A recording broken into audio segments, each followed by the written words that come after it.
Hello everyone, this is Nitpicking Nerd, and today I want to discuss the question whether or not the red angel is one of the preservers, which is a species which was mentioned in the original series in the episode The Paradise Syndrome, in which the Enterprise encounters a planet inhabited by Indians, and they wonder how could they be on this distant planet, which also has the same exact plant life. And Spock specifically says that the odds of this to be random chance is astronomical, that it's impossible for it to be so identical to Earth. And then they find this obelisk, which later they find out is protecting the planet from asteroids. So this was left there by a very advanced species. And Spock takes a few weeks to decipher all the markings on this object, and then comes to this conclusion. And I'll just read you from the script. The obelisk is a marker, just as I thought. It was left by a super race known as the Preservers. They passed through the galaxy, rescuing primitive cultures which were in danger of extinction and seeding them, so to speak, where they could live and grow. And McCoy responds, I've always wondered why there are so many humanoids scattered through the galaxy. And Spock says, so have I. Apparently the Preservers account for a number of them. And then McCoy says that's how the planet survived all these centuries. The Preservers put an asteroid deflector on the planet. So that's all the information we get in this episode. And the Preservers were never mentioned again by name in any of the other Star Trek shows. Now, because Spock and McCoy speculate that the Preservers are the reason for so many humanoids in the galaxy, maybe we can tie it to that species of ancient humanoids who were the first humanoids in the galaxy, who seeded the whole galaxy with their DNA in order to guide evolution on all the planets to produce similar looking beings. That was all stated in the episode The Chase in season 6 of TNG. So it sounds kind of similar, but it's not exactly the same idea. Those ancient humanoids in TNG lived billions of years ago. So presumably they disappeared long ago, maybe evolved to some higher form, maybe incorporeal beings and stuff like that, probably, because billions of years is a very long time. However, the Preservers existed up until very recent history. If they were able to transplant cultures from our planet, which we recognize, that means it wasn't that long ago. So I'm not really sure it's a good idea to tie these two species together. There's billions of years between them. And I have mixed feelings on this, because on the one hand I like it when they tie things together neatly, because I'm kind of a perfectionist. I love it when everything is neatly tied together. On the other hand, I think tying things too much to each other would make the galaxy seem smaller. If we say the different species that we heard about are actually all the same species, then that means there are less overall advanced species, and so I'm not sure that's a good idea, because this is a big galaxy with billions of years of history, so it wouldn't really make sense for one species to do all of those things. So I prefer to think there were a lot of super civilizations which all did their own thing, and they could have done some similar things, but it doesn't mean they are all the same species. Also, if you listen closely to this dialogue, Spock says that this can account for some of them, meaning he doesn't think it explains all the aliens in the galaxy looking humanoids. Maybe McCoy was specifically talking about those humanoids who look exactly like humans. And this is the same idea that was in Stargate, in which they simply explained why there are humans all over the galaxy by saying that some alien took them from Earth thousands of years ago, and since then they evolved into different cultures across the galaxy. And so in Star Trek we have a very similar idea here, and later in TNG they had that species which apparently seeded their DNA directly into the oceans of primitive planets to guide their evolution so that everybody will look human, but of course not exactly, and that's why we have all these different humanoid species across the galaxy. But again, I don't think this should be tied with the Preservers. I think the Preservers came much later, and apparently very benevolent, helping other races to survive catastrophes, which in a way makes them even better than the Federation, because the Federation have the Prime Directive, so they often wouldn't help primitive planets to survive, and yet the Preservers did. So how does all of this tie with Star Trek Discovery? Well, we had the Red Angel, which apparently saved a group of people from Earth during the nuclear war and transplanted them to a distant planet on the other side of the galaxy, and there they could live and prosper without problems. And so this does seem to fit the same kind of idea as the Preservers. And Spock says that they were going around the galaxy rescuing primitive cultures which were in danger of extinction and seeding them where they could live and grow. So this does seem very similar.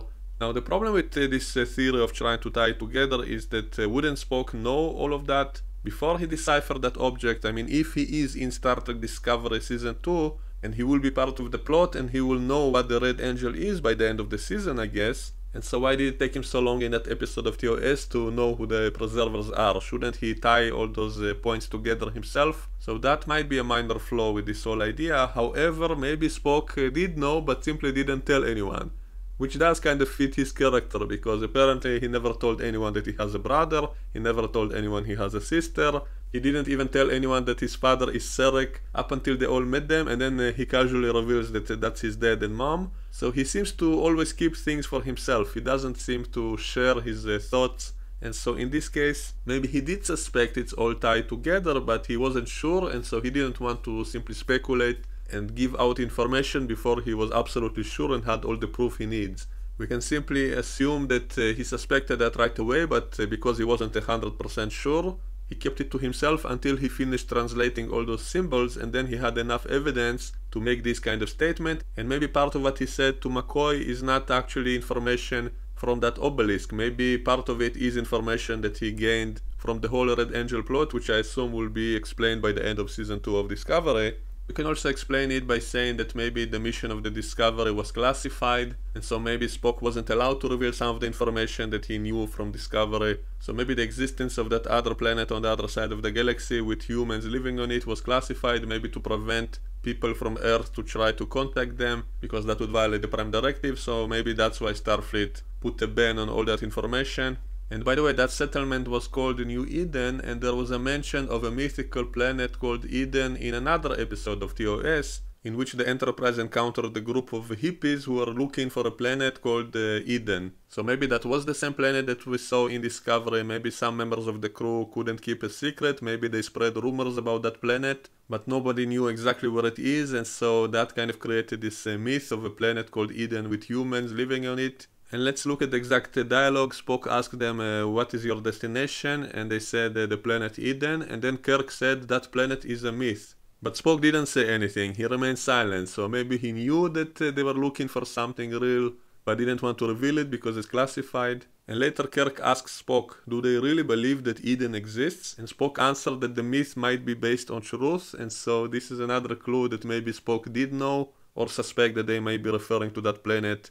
And let's look at what Spock later said in that TOS episode. He said, I'm in a position to help you and your group. I can use the resources of the Enterprise to determine whether or not Eden actually exists and to plot its exact location. And we can speculate that maybe Spock was bluffing here, and yet later when he was alone with Kirk, he also said that he will indeed be looking for that planet. He said, I made a promise which I should like to keep. With your permission, I must locate Eden. I shall work in my quarters. Now the problem is, if he knows it's the same planet that was in Discovery, then he should know it's on the other side of the galaxy and totally unreachable. And so why does he even bother to look for it? But maybe he had a partial information, maybe he knew they encountered the planet like that, but didn't know its exact location himself, and so maybe that's why he was willing to entertain this idea.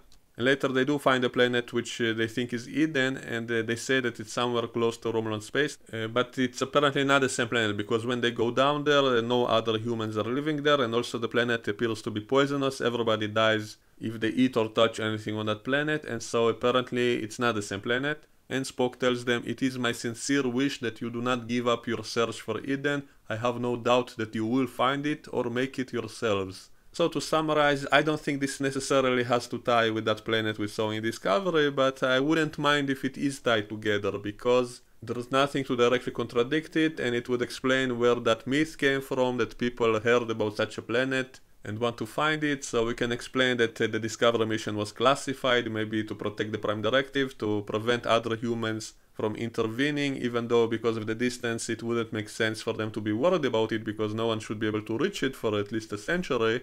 But on the other hand, Starfleet knows there are all kinds of ways to find shortcuts in the galaxy, like wormholes or maybe all kinds of warp highways. There are all kinds of clues in a lot of episodes of Star Trek that the Enterprise is actually able to travel very great distances without a problem, and it was often not explained, like in Star Trek V when they reach the center of the galaxy, and in some of the episodes of TOS they even say they are millions of light years away.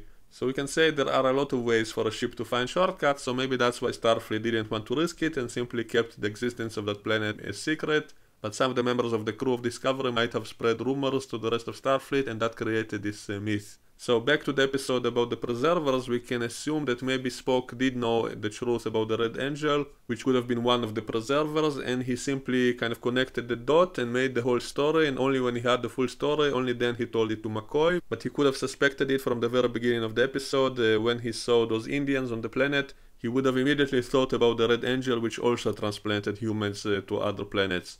But because he didn't have proof that it's the same species, he waited until he had enough information from those markings to make that absolute statement. So I guess we'll wait and see, and I do think it is a good idea to tie it with the preservers. My previous theories were about tying it with the Iconians, which also makes sense because I kind of want them to explain the spore drive by saying it's the same kind of technology the Iconians used, and maybe the Iconians detected someone else using the same technology, and maybe the technology is inherently dangerous, and so that's why they showed up, maybe to run humanity through this series of tests to determine if they're worthy or not to use this technology, and if not, they will take it away, and I kind of want that to happen, and that will explain the continuity problem with the rest of Star Trek. But I guess it can still be, because maybe the preservers and the Iconians are the same species. It can also be plausible.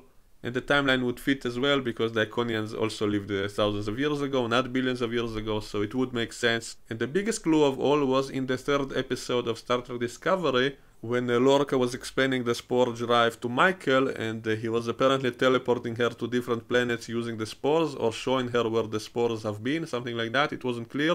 But in one of those shots of Michael on a different planet, we actually see the same obelisk on the planet that she teleported to, and it's apparently a very similar one to the one we saw in TOS about the preservers. And I kind of assumed it's just an Easter egg, but I do think it should actually be part of the plot. It would explain why she saw it when she teleported using the spores. If the spores are somehow linked to these preservers, then it would make sense for her to appear next to such a device, if it's also using the spores.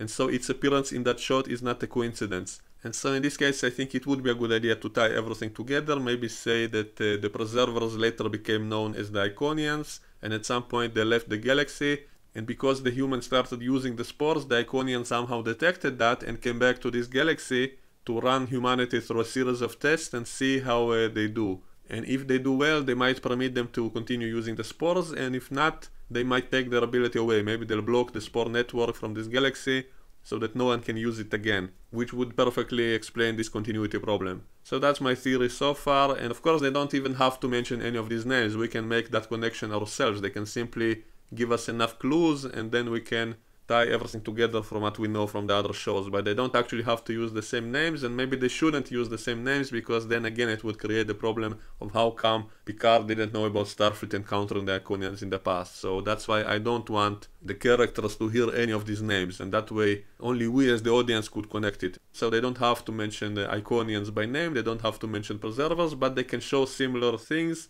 like that obelisk object, or show an Iconian gateway which can look very similar to the one we saw in TNG, and it will also tie nicely with the spore technology, because we see all kinds of spores on the edges of those gateways, and so they can do all of those things without mentioning the names directly, and then I do think it's a good thing. I think that way it would leave everything ambiguous and with enough wiggling room for us to insert our theories to connect everything perfectly, which the show itself might not do, and it will also explain why Spock didn't know everything right away in TOS. If the Discovery crew doesn't get all the answers completely, that explains why Spock didn't have the full picture until much later, and why Picard didn't know the full picture. And so that's why I don't want all the answers to be fully explained in Discovery, but I would like them to leave enough clues for us to put everything together in a way that makes sense. So that's my thoughts on this topic. Let me know what you think in the comments below, and we can discuss it. That's it for now, and I hope to see you next time.